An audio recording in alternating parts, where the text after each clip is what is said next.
Welcome to Finding the Voices. Today we are continuing with the series of people of Manipur, wherein we will be learning about someone from Manipur. The intent of our series for people of Manipur is to know who is who. There are a lot of people in Manipur who are doing great initiative, and it's a great opportunity for us to know about them. And today we have Mikhail Puyam, who is joining me from Imphal. Mikhail is a postgraduate from Manipal Institute of Technology. Is an engineer by profession. Who is working as a manager in Manipur State Power Company Limited under Government of Manipur. But apart from his professional life, he has been doing different things like writing articles, poems, stories, and recently, his Manipuri novel titled Asira Achumba was published in December 2017. And I have been seeing a lot of pictures, from his page where he has been sharing about his art gallery, which is founded alongside with his brother. And the art gallery's name is Puyam Brothers FineArtz. So there are a lot of activities I've seen him doing. So today we have him in our show, and we will learn about what he has been doing. And of course, we will also learn about his nomination for Thagachari. So with that, I want to welcome you, Mikhail, to our show. Thank you, Che. Thank you so much for giving me this opportunity. And Yang Nungai Che, Smaina Che Wayne platform Sendi Bogo. Yeah. Kurumjari. Yeah, I love that. Congratulations on the new opening on your art gallery, of course, with your brothers. Yeah, thank you so much, Che. All right. So to start with, we know a little bit about your work, but can you share more about yourself, from your childhood and how you ended up, doing what you're doing right now? Okay, first I'll introduce myself. My name is Mikhail Puyam, and I'm from Kumba, Imphal East, Manipur. And then studying, I did up to 5th standard in Manipur Public School. And then I completed my 10th and 12th standard from KCP Siddharth, Aadarsh Residential Public School in Vijayawada. And then I did my engineering from Guru Nanak Dev Engineering College, BTU, Karnataka. And then I did my M.tech from Manipal Institute of Technology in 2013. And then I did my internship for 1 year in Bangalore. Then I wrote exam and I got the selection, and right now I'm working as manager in Manipur State Power Company Limited. And Khoi Baga Khoi Magagi, Maming na Puyam Dhanavir Singh and Kunjalata Devi, they both are retired government employee. And I have two brothers. They both are working in United Bank of India. And my wife, my better half, she's also working with me in the same company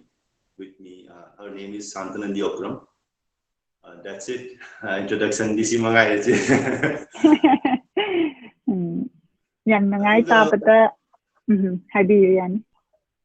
I say, Kanato Bonice, Simina Sima from the Europe, I say, Kasu Aida Yamna, Todo Hendo, Hero, one at the Kanato, is a being either Gisum, Mapan, Latam, class 5 for Tam of the say public school at Tame, as I like I'm here for Zoe, and coming to with a ranks, class the final exam ranks, some graphs is minus 100 by that. In a class 5 Tamil, the Isan decided that I should go out and study. I can me gave a pantam with the Lariam Pay conservative excited. And like Bada higher by a pantam again. So Moidi Hamata will say, a quay knocked the lane, Larry Padraga, but somehow I want to feel the white pantam with the Larry Hay, I know I don't know. So finally, I convinced my parents, and then my mom, she convinced my father, and then finally I Chennai the first Ahmed Sahize. Chennai the Ahmed Chapada is Yumdagi, I site and it's a kids at Panina, Yumda Yamna strong of his Haraga, I would be Kaptavi, homesickness, out of his Harats at Asian. I organized everything was different. I would in a Columba the way I'm different where I'm me a top thing never hold air the gays who don't go up to it. How I might have Yahweh parents later. Slowly I Tantum cannot override that. I in a Tazada, I in the Yumdagi talk with the AC class 5 the rank class the me 64 limit the rank 50 dial final exam. Then I na atam gan I class the Mikun Mangalay, then I stood third rank power I hung over to that. Then I site and the Kanjay I know Nina. Then slowly at my Napan Tame. Then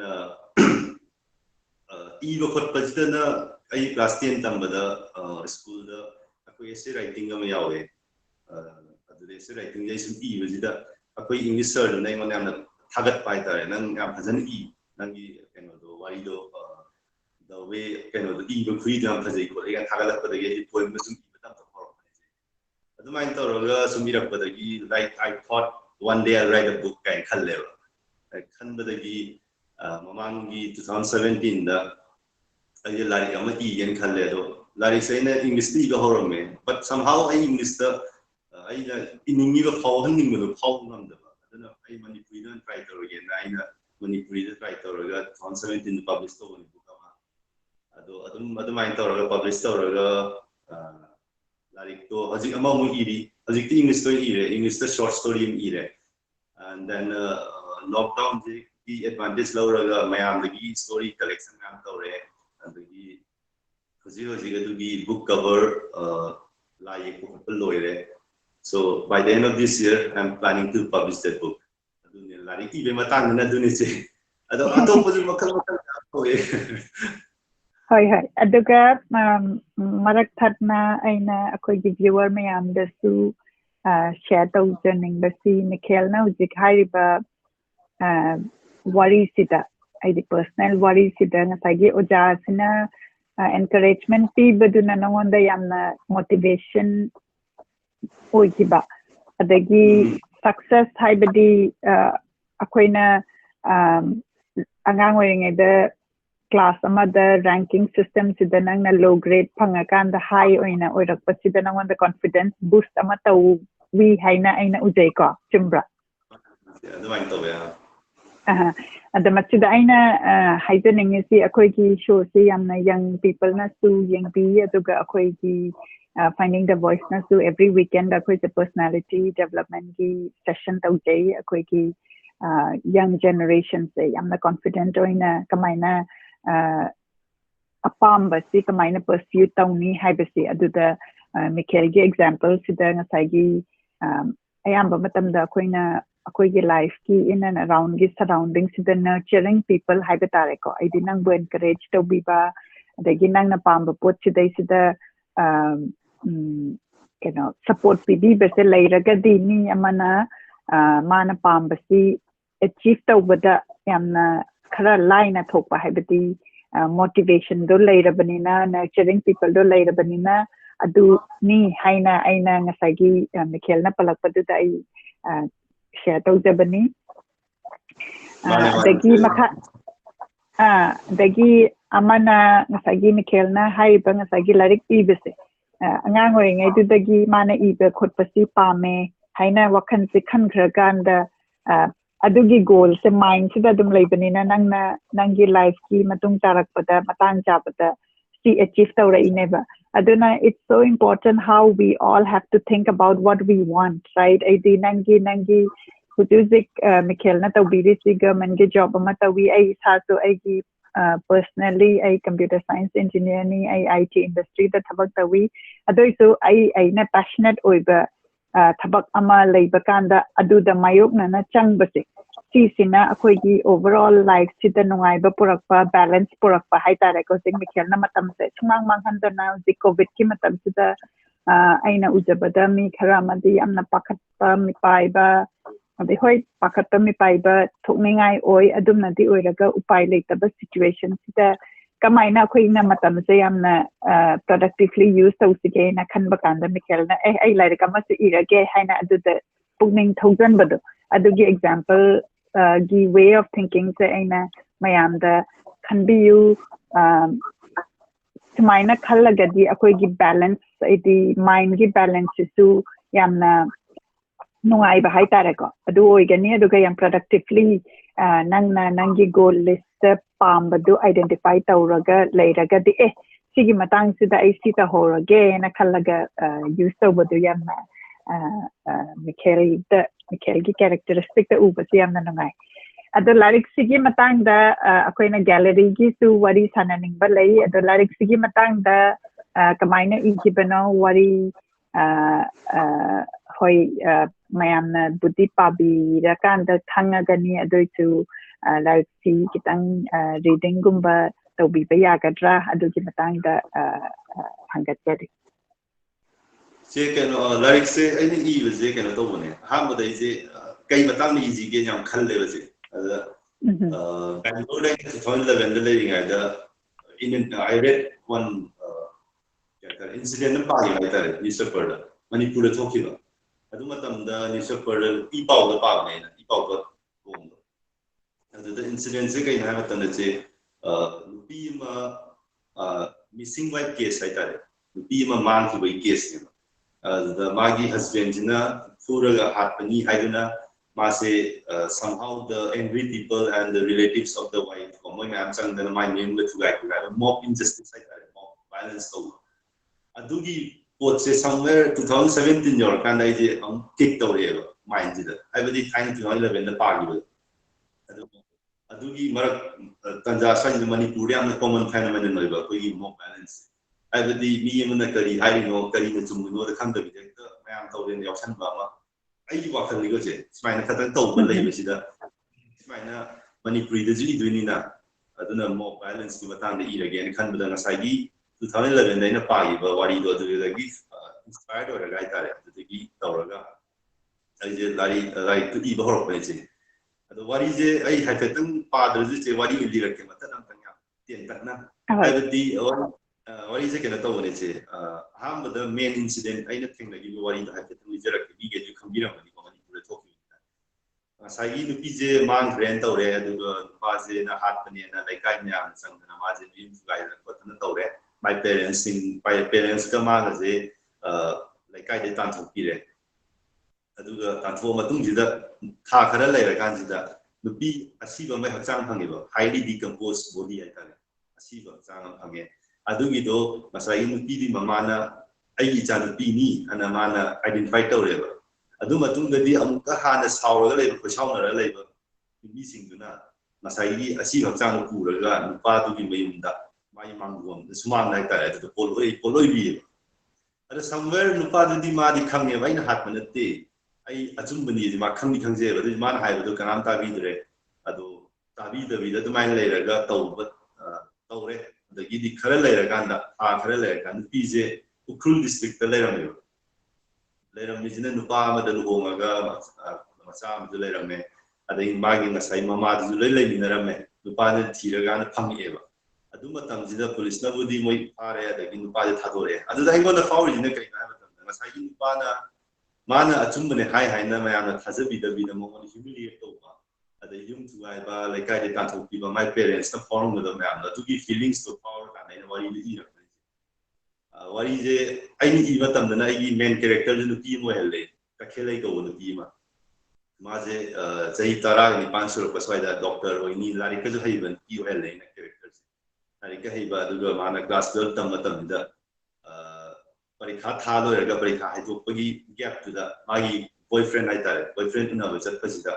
ꯃꯣꯏꯁꯦ ꯀꯣꯏꯕ ꯍꯜꯂꯛꯄꯗ ꯂꯩꯀꯥꯏ ꯏꯔꯥꯡ ꯑꯃ ꯊꯣꯛꯄꯗꯒꯤ ꯃꯣꯏꯁꯦ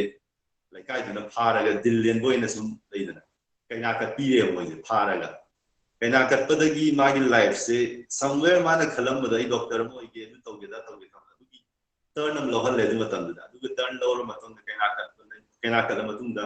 ꯃꯥꯒꯤ ꯄꯦꯔꯦꯟꯁꯅ ꯃꯥꯁꯦ ꯃꯌꯨꯝꯗ ꯏꯟꯊꯣꯛꯄꯤꯔꯦ ꯅꯨꯄꯤꯁꯦ ꯀꯈꯦꯂꯩꯁꯦ ꯃꯌꯨꯝꯗ ꯏꯟꯊꯣꯔꯛꯑꯕꯅꯤꯅ ꯅꯨꯄꯥ ꯃꯌꯨꯝꯅ ꯃꯥꯁꯦ ꯂꯧꯁꯜꯂꯒ ꯂꯨꯍꯣꯡꯉꯦ ꯈꯣꯠꯂꯦ ꯅꯨꯡꯉꯥꯏꯅ ꯄꯥꯜꯂꯛꯑꯦ anang macam lagi sam lagi sewari sandal lagi mana ngai lagi macam nupi ko nupi je mana hekpo ko mana mapana hai ba nupi je takti chauraga boxer ro hendare kaina ko khal ngai je hai je ba adu mana lagi ba tangtak sida masai gi harau harau leram bo mogi family je kedor ka hai matam da laikai da tikadar mi mem do pom khai adu tikadar mi mem do pom khai bi da tikadar do hang bu pa ni laikai mi na ta ba atop mi ni la amba adu hang bu mi jina masai gi takhele gi pa ji thing da ba mongon da hang amba sigi tikadar mem ji ga dai da lai gi adu da ma di cham cham mi na hang pa ni na sida lai bi ni ta amba adu ta amba je sigi jina horen kedor ka hai matam da bom je tikadar mi do pokhai re bom pokhai matam da mi taru tere si re laikai gi nisaban pham ba sang ma ya da pokhai wari ji da nisaban sang ma ya da pokhai ni adu nupi ahan boi taru tere si re de aso pan yaw re adagi sum laikai da tigala ko matam ji ngasai nupa ni la ambani aduga haziki takhele gi nupa du unagim ni basanta ko basanta ko unagi bani ana harap padagi laikai me andina laga mayumda angang zigi masai gi macha nupi ji gi chagum numit sida nundang na maje phuraga hatoi ba magi nupi ji mamangda aduga magi haziki takhele ga macha nupi ji ga kamai ni hingoge haibadi life se mana khalamba masai khanjaram baduga oirakli fibam duga kamai leige to adugi putpani da aduda achumba je kai no je khananda do aduna asira achumba last stage de mai wari je yam ngai ta bada habiti akogi Manipur da thokpa incident da base tawraga Manipur gi social issue habiti kaina katpa dagi akogi mob culture adagi sigumba haitare ko sigumba ti utpagi wari ni ta bada yam ngai the matang sida ai book to gi pictures ai amtal pukhatsara ke sigi book sida ngai gi real life study nupa amana khabar da I gibada ko nupa amasi mob na tawbira kan da magi nupi si mangre nupi si mangraga nupi si gi mama sina body ama identify tawra kan da ma si ichani haira kan da mayam mamang da mai mayam da pubira ga poloi da na khotana tawra kan da kona nupi si mafam amada nupa maga mayum palaga lerambagi wari gi do the inspired tawraga sigi book sidana character se nupi ohelakanda oina ikibo wari ne hadne ba yamung si muziki wari matek synopsis haide batare ko adu tara kanda nga sagi picture se book ki cover si the hutik aina gyan ta banga me o nang nga sai nupi mama do ka macha nupi duki wari do Sina book cover book to give maning back cover hai batare ko adu lagi sina book release numit ta oi birabra ka main taw 2017 da taw book fair da taw aduga huziki book si mayamna akhoi gi listener singna paning ngagadi kadai da huzik phangbi gani je huzik se first edition di taw re do second edition di taw de do bookstore books and coffee gumba dum ba di kala ram do di male personally ai mon ju copy ka di lady yam di leitre ado aina adu ju no kanam ning dra je no ba ma aina hajik taw ri baje sida oina focus tawraga andaki December final lo sallaga ma publish to gen khali okay adagi hujiki mathangi book sina hudik covid ki situation sida base tawba hairisi adugi matang de kitang samlapna haibi se kena to bone koi je lockdown tawre na wakhal je mi le lockdown tawre na sum khal le ba duga ai gi wakhal ni go je ai je thabak tawre aduga thabak chil le ko le na tawra ga sum le bi kitang free time thang du ji da ai gi interest le ba do aduda mayam ju chapmana nai bi mayam le ram ni khan da ga ina program sinja calling writers na aduga ai gi page kumba de Instagram page ta in thaga la kanda adu mi mayam respond tawre di moi story short stories na thare ngonda adai aina proofreading kha tawre aina tawba ngamwe tawre ngamdaba na mi to da tawre aduga hoji story tara khan ka leina short stories and poems na around 14 khan ka le aduga pulak compile tawraga Like a moina phone in the lockdown. Maming di phone reach, maming Kali am Kanazi, lockdown lives. A book cover symbol printing ang naval. I use story of Yauza, the Dana Fabagi Batanga, what he short story. Adu Hapaga, the poem Hapaga, the minor man, the interest or life point of Antagonis. Okay. Hi, Betty, the calling writers in a high riba. I am Tang Shadow, there came a Sita Yau riba. Mayam Sina contributor Rakanda Mayam Punna Iminaba Wari Macha Adagi poem Adugumbagi collection ni Hibeneva. Amana, CJ, my writers sing today. Aduga. Since selected writers I tell I know what he corrected by the Maming Sing in the published stories. Okay. Yamna Pazaba idea ni Habidi Asagi Aquina program Jahoropodasu High Kiba any situation COVID Tanatana life any Aquina uncontrollable situation Hibatareko Adu Gumbat Hopakanda Aquina Kogi mind to divert or Kanda Aquina Apamba put Amada in a focus or Ragadi Aquigi mental balance.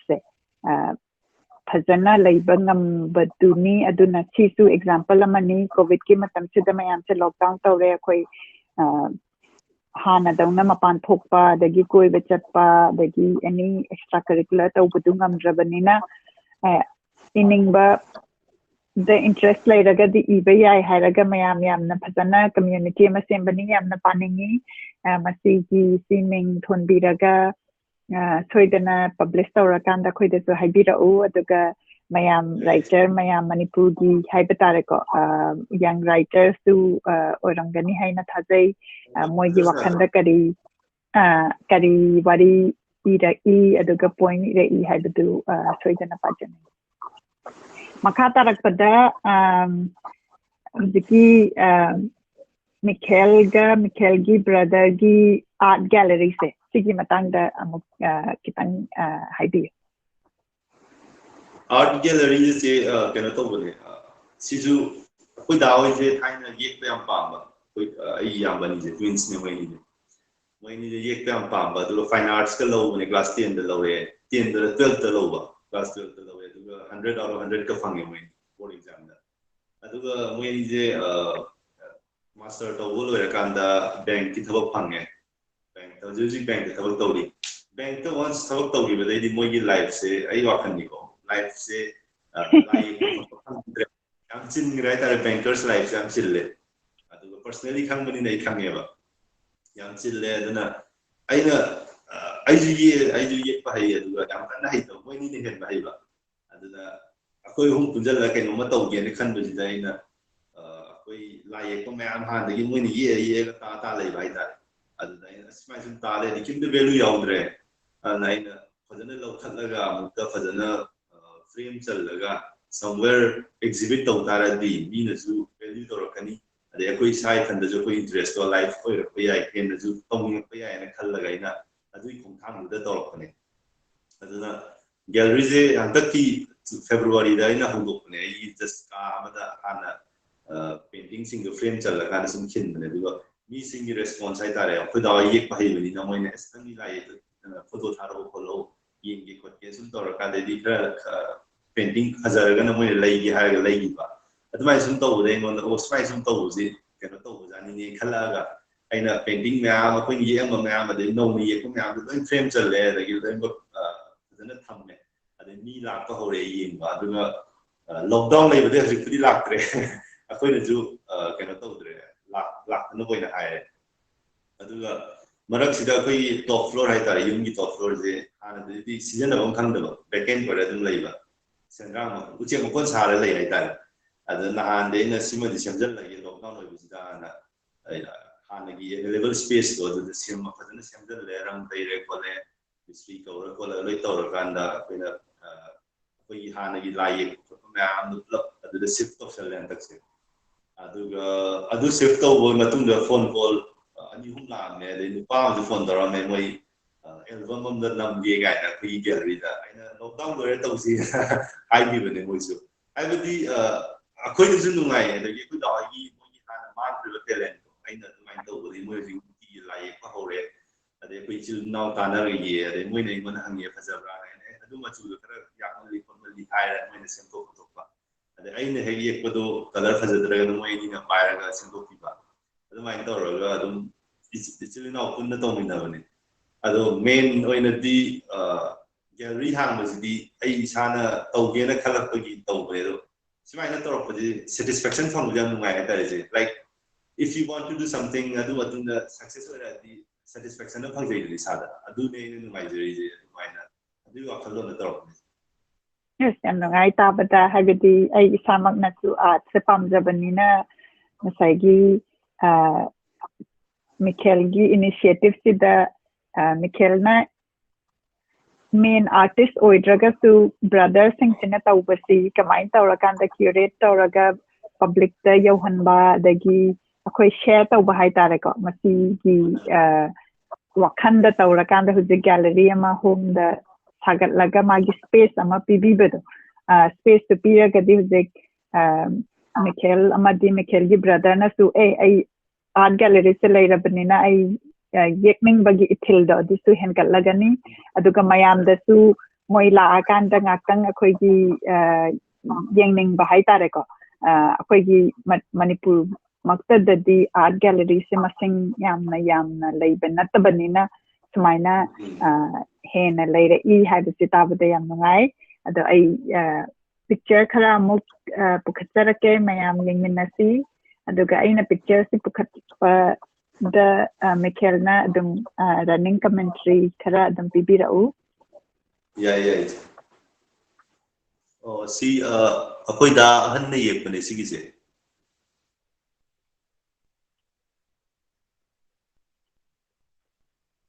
sina akoi da yai mani yekpa yam phajai color choice yamna vibrant oiba color choice oi sina aini yekpane oh okay sina abstract kum bana tare abdi mi gi wakhal adu khara khalla yekpane sina akoi da yai mani yekpane si painting ji jo yang kuiro painting ni 2001-2 da painting ni che aduga adum mangurabane aduna no mo koina coloring kha tawra ko loi semtak khimane aduga medium sana kari odiraba medium je koi dawai dum moi adum pulap keno ju acrylic tawraga oil painting ju taw yawe adi chi de ku jawe canvas de ku jawe dum oil painting okay sina hujiki anauba noi gi yum gi mathakta sagat pa gallery du ne ba yam phajare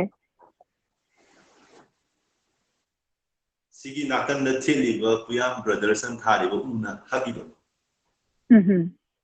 adu jo ai isana ha semjawle dantak oh okay sigi raw wood na tawba male nangi se chumbra yam phajai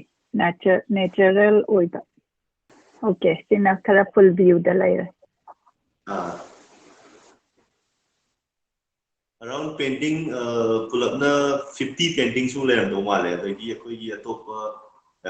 khutna saba pat pai tare du mu samya me samna si painting simba si ge no je khutna saraga jumna unawana ta sing khomjal da coloring tor khin bune dum cham na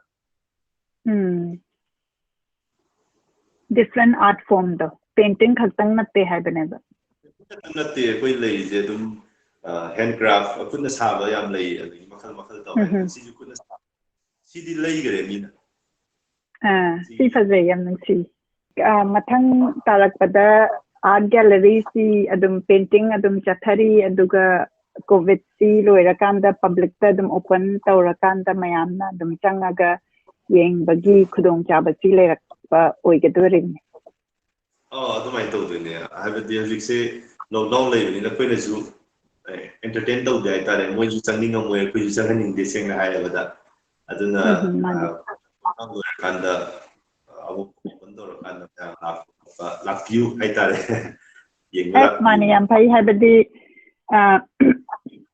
lockdown gi matam sida yam phajana space seme rang anauba ga thadana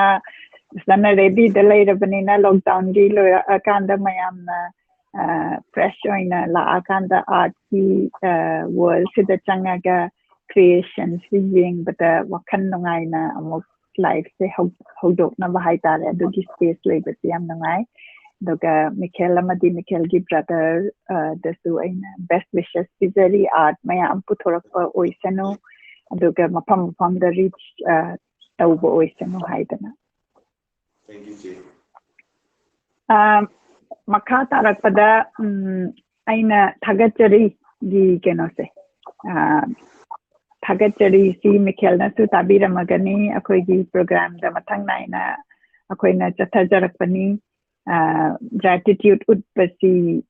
aina Manipur da khara hengkat haningba akhoi na kanano mada thagat wahi adai nungsi wahi haiba tare ko masi haiba si akhoi gi society si khara akhoi na ngangthokpa sigumba wahi ngangthokpa se kitang ikaiba natragana taunadaba haitare masi oibasi da aina masi akhoi na yamna phongna ima ipada oirasu chinana oirasu adagi friendship oiragasu natragana even akhoi gi Manipur gi level da teamwork oiragasu masida gratitude haibase henkalagadi akhoi gi connectivity se hen bo oirakani haibagi vision se da tauzabani ado Mikhail da soina invite tauzari Mikhail na kana hek khanbada personal space da thagat ningba thagat piraga thagat piu aduga Manipur gi space da haibadi Manipur gi ni haina kananom na taurakpada man tawise phaine na khanba adugumba mi amaga khangat piraga thagat pina bagi damakta request tauzari. Jay thagat paje thagat pa habisi word se amna kaila tawese I appreciate tawse habidi wakhal da thaba ma tawba tam ni yem nang tawbi yam phai thank you har ko so de nang na tawbi do yamna afaba thabak ni har ko gum se sum se koi da ni khudi mak tai ta any thabak any form of thabak tawba tam da moina ni na do har paje koi da hena tawbi ko phawai ta somehow the energy story, but some appreciate or thank you, higher person, my say. And my tower, and my tower, I personally in a DJ, I put Imado in the token college. Imaze, Yamna, some night I am some Yamna socialized with the Itare. I got because I'm socialized with the Bible, the Hatabar on the Taba. Magi Masai business and dollars. My business is mind or laser bar. You want the young man at the door, Hirazu, a top of what I win and the bar. I would be jumped on the laser by Tare. I do mind away, I do a way. Mavaze, Mojo Hanusa, you put a hundred, could you Mojo hundred? I don't know. Moina don't support with a fighter. I come on a Tina, I know young is a Tina in a class 5, Tomapanatam, but at Kahamatam. Mana I want the Hazal give it or do I want them my somehow a do report I want to see what lady. I would the mana Pavada convinced over Pavada's hour as come I know Yaro a queen like the later. I think in the guard come my part with the I know highly put to Imana Hazard.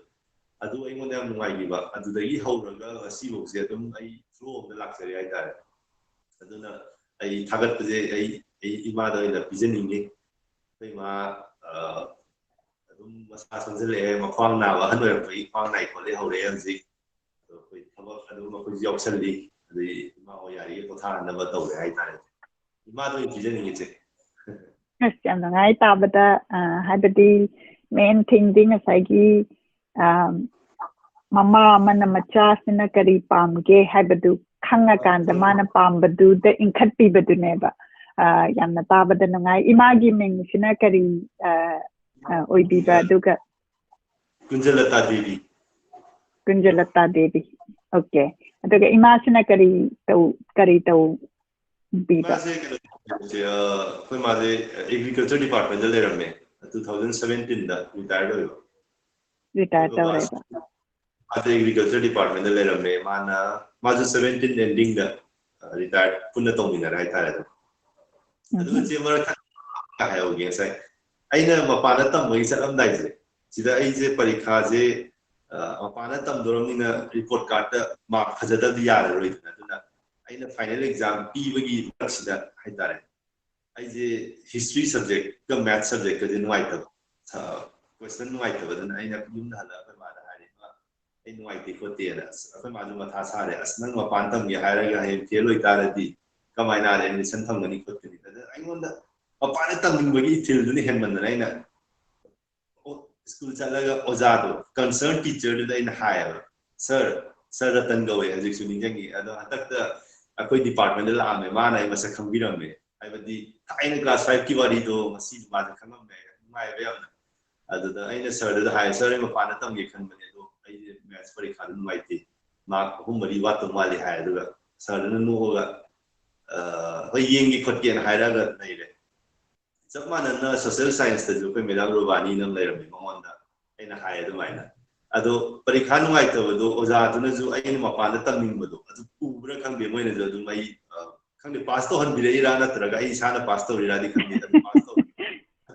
ꯑꯩꯅ ꯍꯜꯂꯛꯑꯒ ꯌꯨꯝꯗ ꯑꯩꯈꯣꯏ ꯃꯥꯍꯣꯏꯗ ꯍꯥꯏꯗꯣꯛꯇꯦ ꯈꯔ ꯂꯩꯔꯒ ꯄꯔꯤꯈꯥ pass ꯇꯧꯔꯀꯥꯟꯗ ꯍꯥꯏꯗꯣꯛꯑꯦ ꯑꯩꯅ ꯃꯥ ꯁꯨꯃꯥꯏꯅ ꯇꯧꯋꯦ ꯃꯣꯏ ꯃꯌꯥꯝ ꯂꯣꯏꯅꯃꯛ ꯅꯣꯛꯑꯦ ꯑꯗꯒꯤ ꯑꯩꯈꯣꯏ ꯗꯥ ꯑꯅꯤꯗꯤ ꯃꯣꯏ ꯑꯅꯤꯗꯤ ꯑꯗꯨꯝ ꯂꯥꯏꯔꯤꯛ ꯍꯩꯔꯛꯑꯦ ꯐꯥꯔꯁ ꯁꯦꯀꯦꯟ ꯇꯥꯔꯒ ꯂꯥꯛꯄꯅꯦ ꯑꯗꯩ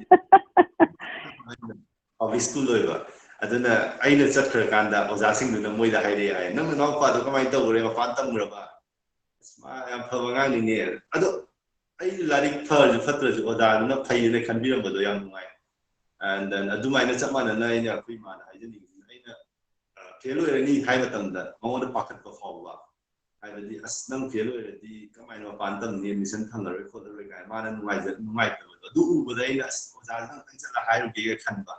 ꯑꯗꯣ ꯑꯩꯅ ꯀ꯭ꯂꯥꯁ 5 ꯇꯝꯃꯤꯉꯩꯗꯅꯤꯀꯣ ꯆꯦ ꯍꯥꯏꯁꯦ ꯁꯤ ꯃꯌꯥꯝꯁꯦ ꯇꯧꯔꯛꯑꯦ ꯀ꯭ꯂꯥꯁ 5 ꯑꯗꯨꯋꯥꯏꯗ ꯍꯥꯏꯐꯦꯠ ꯃꯦꯆꯨꯔ ꯑꯣꯏꯕ ꯍꯥꯏꯗ꯭ꯔꯥ ꯈꯪꯗꯦ ꯌꯥꯝꯅ ꯅꯨꯡꯁꯤꯕ ꯋꯥꯔꯤꯅꯤ ꯍꯥꯏꯕꯗꯤ ꯃꯦꯟ ꯊꯤꯡ ꯑꯩꯈꯣꯏꯅ ꯂꯔꯟ ꯇꯧꯒꯗꯕꯁꯤ ꯑꯩꯈꯣꯏꯒꯤ ꯍꯥꯔꯠꯀꯤ ꯗꯤꯖꯥꯏꯔꯁꯦ ꯐꯣꯂꯣ ꯇꯧꯕ ꯀꯥꯟꯗ ꯑꯩꯈꯣꯏꯒꯤ ꯏꯅꯥꯛꯇ ꯑꯩꯈꯣꯏꯕꯨ ꯊꯥꯖꯕꯤꯕ ꯃꯤ ꯅꯔꯆꯔ ꯇꯧꯕꯤꯕ ꯃꯤꯁꯦ ꯈ꯭ꯋꯥꯏ ꯏꯝꯄꯣꯔꯇꯦꯟꯅꯤ ꯍꯥꯏꯕꯅꯤ ꯑꯗꯨꯒ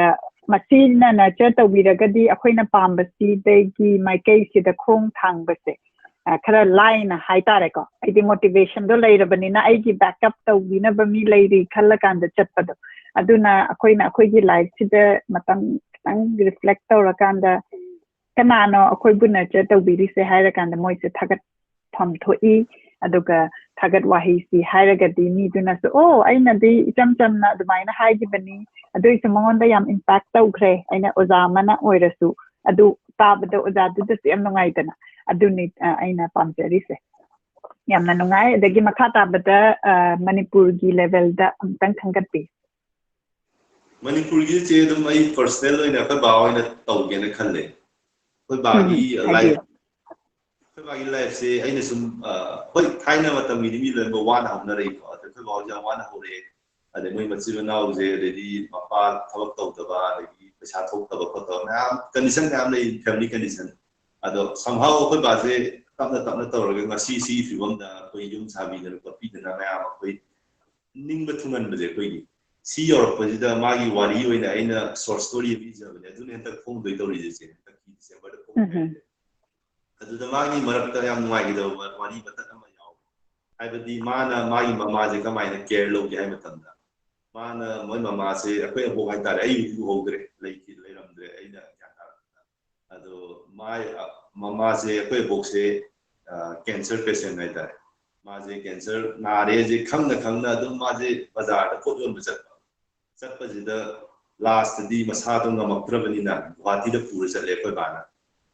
ꯒꯨꯍꯥꯇꯤꯗ ꯆꯠꯄ ꯃꯇꯝꯁꯤꯗ ꯒꯨꯍꯥꯇꯤꯗ ꯍꯣꯇꯦꯜꯗ ꯂꯩꯕ ꯃꯇꯝꯁꯤꯗ ꯗꯣꯛꯇꯔꯅ ꯍꯥꯏꯔꯛꯑꯦ ꯏꯃꯥꯁꯦ ꯄꯨꯊꯈ꯭ꯔꯣ ꯄꯣꯊꯥꯍꯜꯂꯣ ꯍꯥꯏꯕꯗꯤ ꯂꯥꯁ ꯁ꯭ꯇꯦꯖ ꯑꯣꯏꯕꯒꯤ ꯍꯥꯏꯔꯛꯄ ꯑꯗꯨꯗ ꯑꯩꯈꯣꯏ ꯕꯥꯗꯤ ꯒ꯭ꯌꯥꯟ ꯇꯥꯔꯦ ꯃꯥꯗꯤ ꯑꯩ ꯑꯁ ꯏꯃꯥꯁꯦ ꯀꯩꯅꯣ ꯇꯧꯔꯦ ꯈꯣꯠꯂꯦ ꯈꯪꯅ ꯈꯪꯅ ꯑꯗꯨꯒ ꯌꯥꯝ ꯅꯨꯡꯉꯥꯏꯇꯕ ꯑꯃꯅ ꯑꯩꯈꯣꯏ ꯑꯕꯣꯛꯁꯤꯒꯤ ꯃꯥꯒꯤ ꯁꯦꯠꯅꯕ ꯐꯅꯦꯛꯁꯦ ꯑꯅꯤ ꯁꯨꯅ ꯌꯥꯎꯗꯕ ꯍꯥꯏꯕꯗꯤ ꯂꯩꯇꯕꯒꯤ ꯑꯐꯕ ꯐꯅꯦꯛꯁꯦ ꯑꯗꯨꯅ ꯐꯠꯇꯕ ꯐꯅꯦꯛ ꯃꯌꯥꯝꯗꯨꯒ ꯑꯐꯕꯗꯨꯒ ꯄꯨꯔꯒ ꯃꯣꯏꯁꯦ ꯍꯣꯇꯦꯜꯗꯨ ꯂꯩ ꯃꯇꯝꯁꯤꯗ ꯑꯩꯈꯣꯏ ꯑꯕꯣꯛꯁꯦ ꯀꯩ ꯍꯥꯏꯇꯥꯔꯦ ꯃꯥꯒꯤ ꯄ꯭ꯔꯥꯏꯚꯦꯠ ꯄꯥꯔꯠꯇꯒꯤ ꯕ꯭ꯂꯗ ꯐ꯭ꯂꯣ ꯇꯧꯕ ꯍꯥꯏꯇꯥꯔꯦꯀꯣ ꯑꯗꯨꯗ ꯕ꯭ꯂꯗꯁꯦ ꯊꯣꯛꯂꯛꯄꯁꯤꯗ ꯕ꯭ꯂꯗ ꯀꯦꯟꯁꯔ ꯑꯣꯏꯅ ꯇꯧꯕꯅꯦ ꯑꯗꯨꯅꯅꯦ ꯑꯗ ꯇꯧꯕꯁꯤꯗ ꯑꯩꯈꯣꯏ ꯕꯥꯅ ꯐꯅꯦꯛꯁꯦ ꯑꯗꯨꯝ ꯁꯨꯔꯒ ꯑꯜꯇꯔꯅꯦꯠꯂꯤ ꯁꯨꯔꯒ ꯁꯨꯝ ꯐꯧꯕ ꯑꯃꯨꯛ ꯐꯧ ꯑꯃꯨꯛ ꯐꯔꯒ ꯑꯃꯃꯨꯛ ꯁꯦꯂꯦꯟ ꯑꯃ ꯁꯨꯝ ꯇꯧꯕ ꯑꯗꯨꯗ opposite lay ahan namna ka ba ta kauraga haide maite macha ingo ta law na hairaga namna ti phane suri kai no amma da ka ba na khang ngam dam ni kapthuga ai ma do smai smai tawre si dore aduna ai tawong khangde yum da lay na te kanam lay tre aduna ai adum ima gi connection na tu pai lay te adum sil ga lay bi wani ma ai yang ai gi da bai ta adu wai dai na ta ki ken da short story ne adumai wana horokpagi akabagi wana horoppada mai mamagi role yam chaw bo ma le na khanbada ai udi hokte akabana mapa jam khan sponde mama jam spole aduga ai na haido ko yumje 1999 da sanga bari je da akoi yumje changdri matam da akabana akoi puga bo ka gi photo frame portrait achaw chaw wani ye aduga moi ni han changal le lai khoramga I believe you is an average that quite angry. I do a sangana, we had a photo of the Tile, like putting into the cotton door. I do a Muti man, I see you that talk with him, we quite a river. I believe like a query was a day. I do a Hobana Toro, Venina, a Hujudum Tore. I believe a Kuju avoid the Muti, I do it has a belief from a lady. I tell it. I believe somewhere Mojo Kujum the Pundaling, they could ban a wing see what you can do. Mana ko bana tor ko nyam thai ngon nyam na inspiring oi bai ta adu bi ai na ko ba do ina thagachari ai ni ko ba ju mai ngon dai na taw thaw ma tha jai ai ba di ma no taw la di dum ya ni hai bai ta ma mai khalle khajai ai ta ma ju nyam na ngai babana magi wakhan lon aduga magi wakhan lon si akoi gi society da yam important oi hai ba ta re ko sai gi wakhan lon sin na ngon da khalhal le Daking a sing, Nangon the Kalala Habiti Karigi Kamaina, Akoi moving forward, the Kamaina, Akoi ancestors, the honor, Tawi, Habagi Wakalo, the Nangon the Kalala Banina, Nang Namuksi, Nangi, future generation, the Mubari, the leader in Nasi Akoi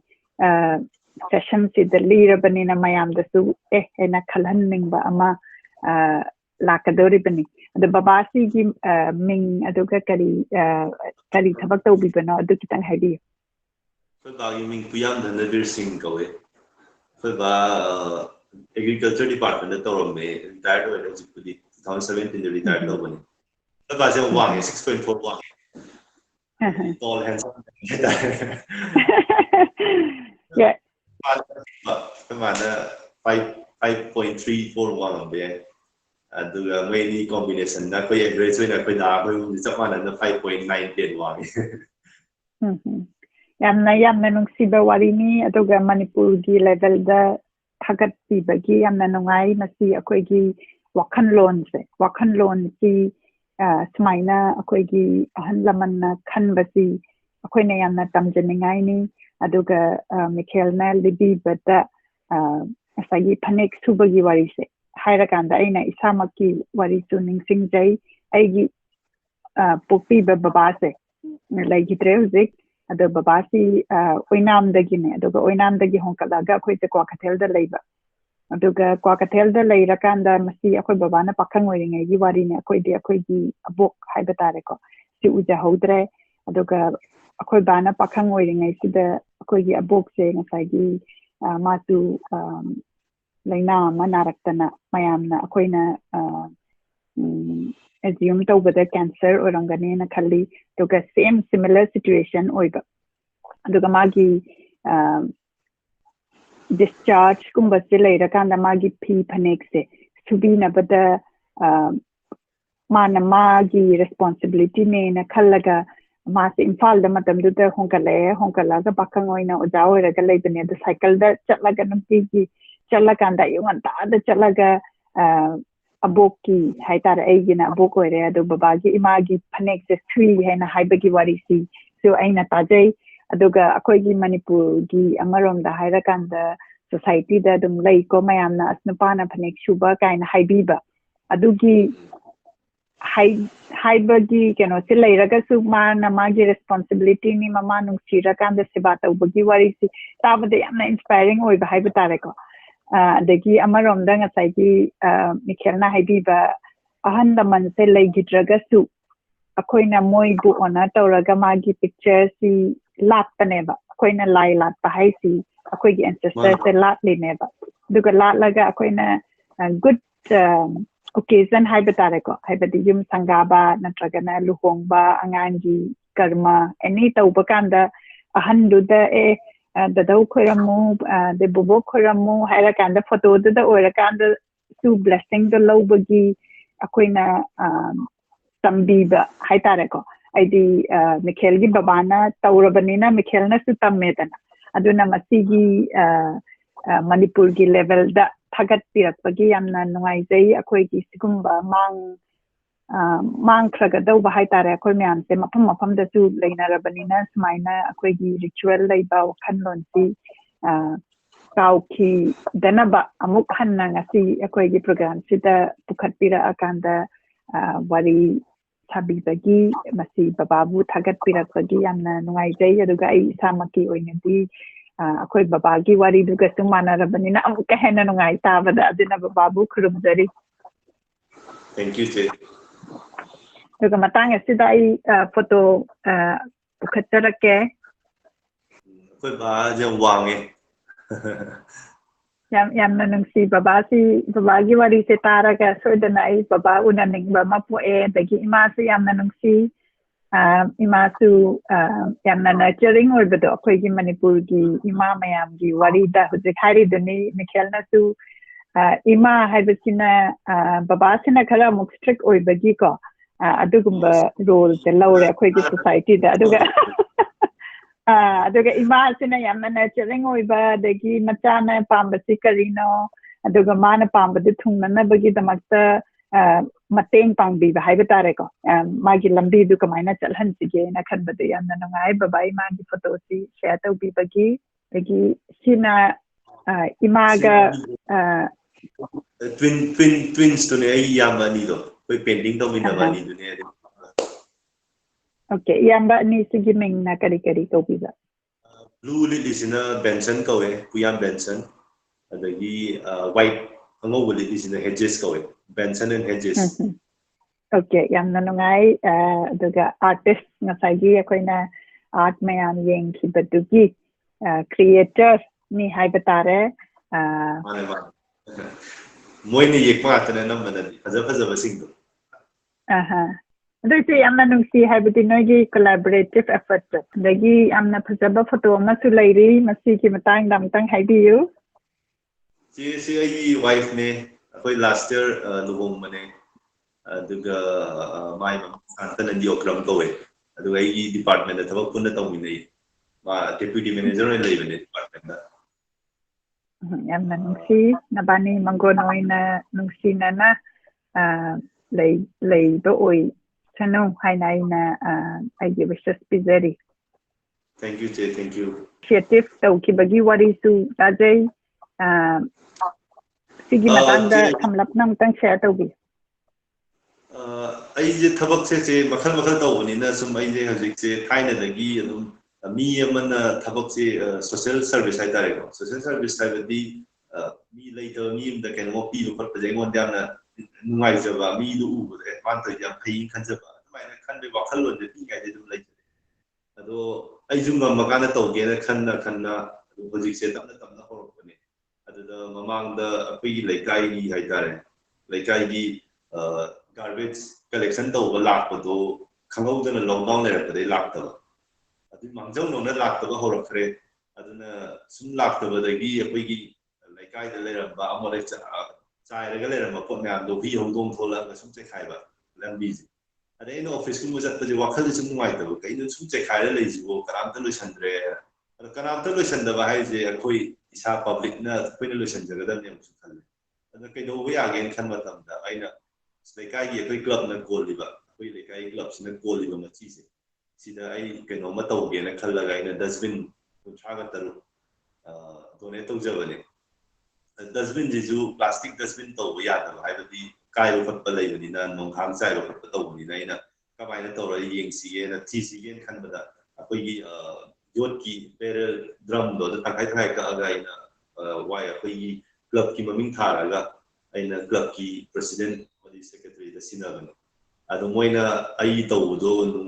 ꯃꯣꯏꯅ ꯑꯩꯉꯣꯟꯗ appreciate ꯇꯧꯕꯤꯔꯛꯄ ꯌꯥꯝ ꯅꯨꯡꯉꯥꯏ. ꯍꯥꯏꯕꯗꯤ ꯐꯦꯁꯤꯂꯤꯇꯦꯠ ꯀꯧꯔꯒ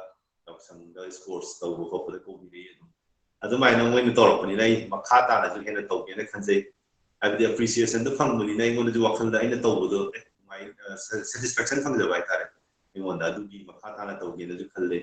ada to COVID-19 ga mari leina na yum da chaningai thaningai le tawin ai help tawjai ado haibadi photo ngonam na publish tawdrasu isana extremely tawge na khallaga adum tapna khara tawjai ai tare yam nungai tabada haibadi akoina akoigi own capacity da akoigi environment akoigi immediate environment da aduda mateng pangba aduga akoina volunteer oina kari tawsige haina khallaga chongthokrakpagi qualities masi akoi khuding mangna leiragadi akoigi immediate leitai natragana leiriba mafam da soidana chakhalakani ado masi chakhalakpa haise akoina government gi ngai dabi adagi magi thabak mi mai mathoni na ngai dabi kaigamba kan hoba ma leiragadi aina kamaina mention sige haina khallakanda hawdokpado adugi wakhanlon duni aina yam pamjaba aduga Mikhail na masi example se utbibagi su yamna nungai torpa yai na khanba kari haibi bam ai ta jahudram tanghanbi haibadi che thabak se aina adu tawrabani na ai dona tawning mi adai my capacity da ngam ma am leiramgani ne thaje baina adu moi su du mai masa na voluntary voluntary oina tholaga thabak ta tawra adi akoi hena chawkhatoi na khallaga tugi wakhalon na tawjabane che na taw yam chumba wa yamna chumba waphamni akoina promote tawjari se akoina finding the voices hairaga promote tawjari si akoina mingon da khudom bi thilaga si tawdre adagi adu tawgatabani haibasi hoi amaromda critics si laigadabani adumna di oiraga aduda hen gragadi akoi si sidhabana heleba adoidi adu dagi kitang taraga akoina kari tawbaya ai sana kari tawbaya natragana aina mi atai kauraga akoigi immediate sida kari tawbaya ena chongthorakpa mayam da dai hujudikti amna tawthokchinai ne aina dum ujabada Manipur yi mafam da youngster mayam da different idea uthora kanda adum voluntarily tholakpa si amna tawthokchinai ne ado masida tholakpa sida akoina esnang tawri da phaine haibagi wahai se sem hairaga di am ka hen tawning ba pok toine ba adune akoina sagatari bese electricity gi si gi matang sina kari na umtang haibi ye kena tawne ko ja lockdown horok sida mayam focus tawrije doctors adagi police adagi akoigi frontliners haitare frontliners moi khitani uyi aduga akoigi electricity gi haitare power department jidi some hoi tawdaba yadabane du budi khange du aina su u de ignore tawai ta da taw habadi mi singjina habadi akoigi ju staff mayam aigi makhada ju staff mayam lai ni around 200 staff mayam lai bai makhada moi mayam du thabak tawri ni shift khaidoga mayum dei thadoga mai senari ni adai covid lakpa tamjida moi ju janingai lai tabi yawi adai di problem mayam thu ai tare je to moi de ngone complain tawre ado akoina kanada address tawgani du khangda habadi government na tawgadra government na haibasu kamai na haigani aduna ina somehow ai capacity da ina ngambara ke do yagi na tawde mayam gi complain mayam lapunjalaga ina government na taina banate khoigi company na taina banate public plain haibane ba adugi matang na ijaba article da bani like electricity have ya maru oi aduna noigi mana ta leiba substation boiro nagi workers helpless or singo noi ni help to you and haibagi adugi appeal lam to bogi ta even je si pada Mikhail na football da su yam active oina initiate tawi haina taje adu matang da kitang haibi je football je adum sana ba pam bai ta yam hai lewa na ta ba yam na ingon da pam je interest dai ba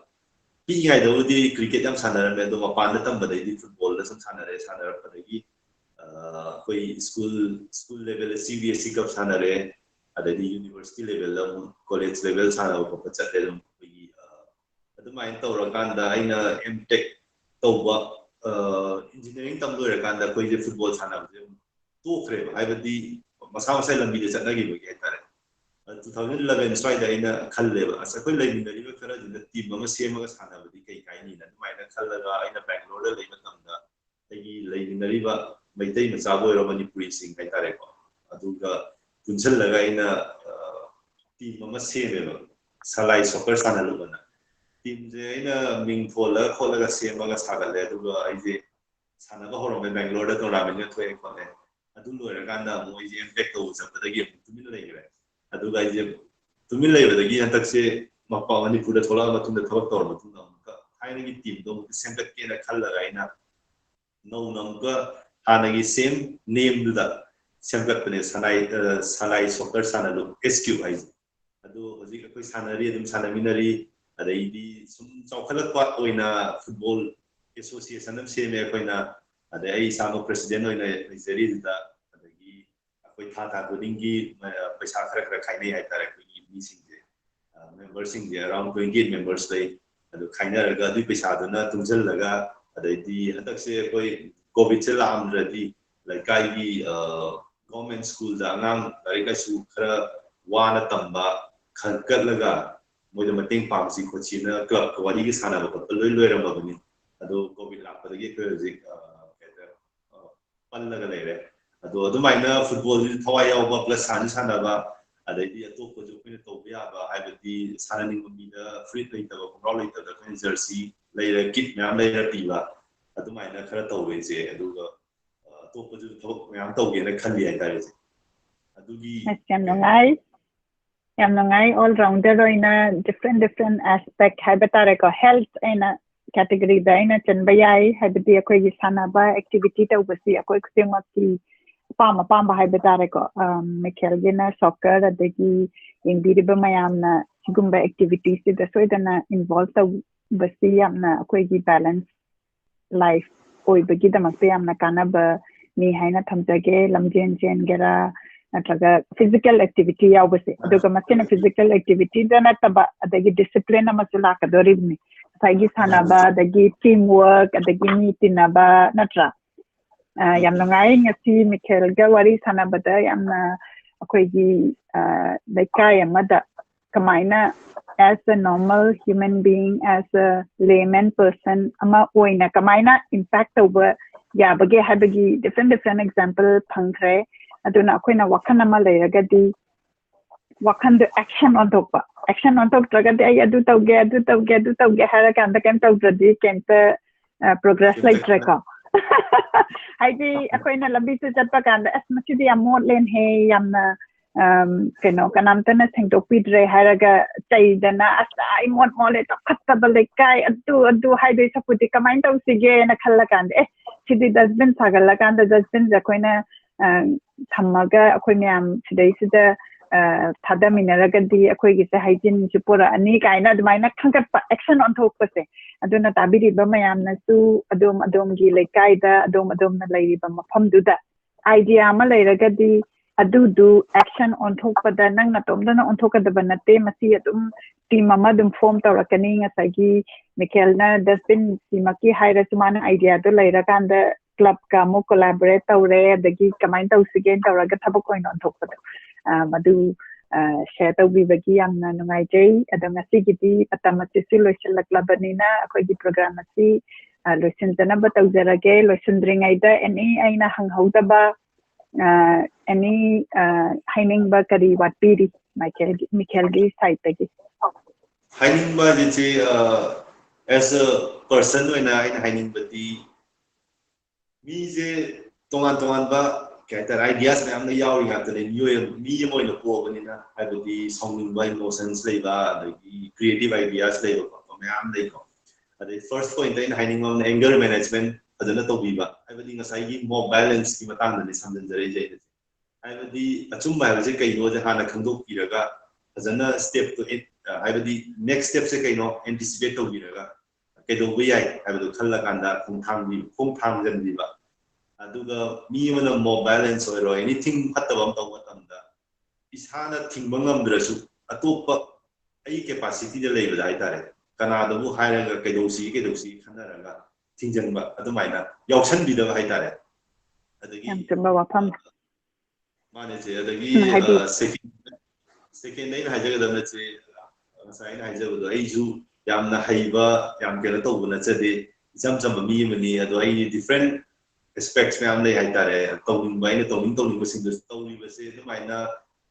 mi ge na hai nei koi mon na sang matam ko ai phang ni no ne lari ki na tawri do bo art gallery ga ha gi do hai matam phang ba hai ba je mi ko di mo 24 hours phang ni ne ju chamanan phang ni mai na ado ai interest to ai na hen na priority do prioritize to wi ni hai tare adu mai na mi ko di ma taw ge na khala di loin mo ngam ni hai ba ko tale je ai je ni bai tare and creative ideas for ram to view koi Manipur Chapalanji adai Manipur Nalanji adu mai na hairaga smai hairaga losen da tachi Asyam na ngai aduga Mikhail na mob ki palak pasida ai picture am tang share to jahoge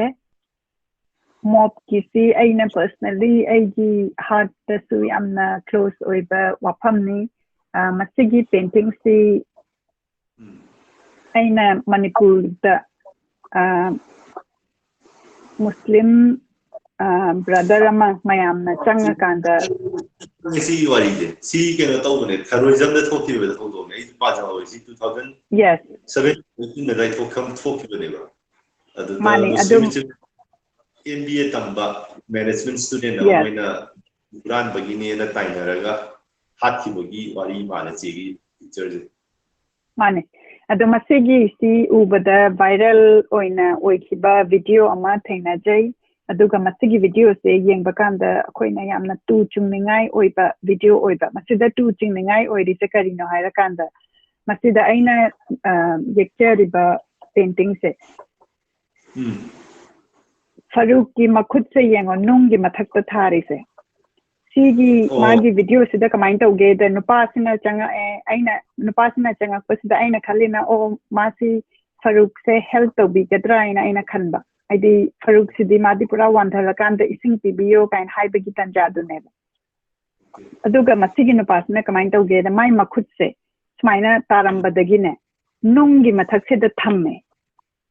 Sadan thana ba aduga nungdi mathaktu da thamaka na mana masagi mana pairi ba kano se chaiduna ta tinkhatana mu phudhare ba haibati madu na yamna na hannabagi da makta magi intent to nungdu da sadan thabadu adugi intent to aduna akoi gi humanity se kadai da sigumba wakhan chena yengo akoi ke amna nungai ta ba purakke haibadu adagi sida pictures da yengo angang sing yauri sing se adagi sin namadana kamai tauge da Faruk sina ising pibiyo in haibe sida angang amana nok eba no oga khigale he ma se ising piyo hai kamai tauni aina adu uba kanda aigi wakanda yamna nungai ta ba ma phawi aigi ita apikpa lei aduna sida uriba angang sing si icha gumlaba angang atani ado akoina sigumba sin si utla kanda angang sin sida akoina tambiri se karino haibagi akoina each and everyone akoina thantabam thoi aduna mob culture si amna ai samakna yamna personal oina lojaba social kainoni issue ni aduga akoigi na horiba hogala iba youth sing sida karina chumni karina lali haibese masi khangbada chi moi mamang da tawre ahan lamanduna saugal labanina moina chumme haina khalleba aduna aigi main work finding the voice ki work sidadi akoigi local role model haibatare ko masi pukhalaga mana tawriba thabak tu da inspiring oiragadi na hore na haugal leiba ngang sina tu akoi dada du na smain tawi ne madi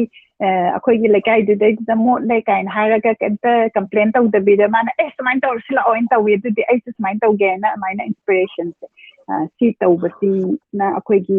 younger generation gi mindset se change taw rakanda matam se kamaina use taw gani asagi Mikhail na haibiriba akoi khuding mak 24 hours se akoi khuding mak 24 hour ne aduga kamaina productive oina akoi high achiever oina taw gani habise akoina mayam da share tawrakanda